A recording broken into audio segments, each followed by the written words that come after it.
పలికే వాడవని బాబా పిలిచిన పలికే వాడవని నీ వాకిట నిలబడి ఉన్నామయ్యా నీ వాకిట నిలబడి ఉన్నామయ్యా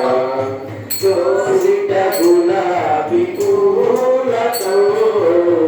వాకిట నిలబడి ఉన్నామయ్యా నీ వాకిట నిలబడి ఉన్నామయ్యా సాయి బాబా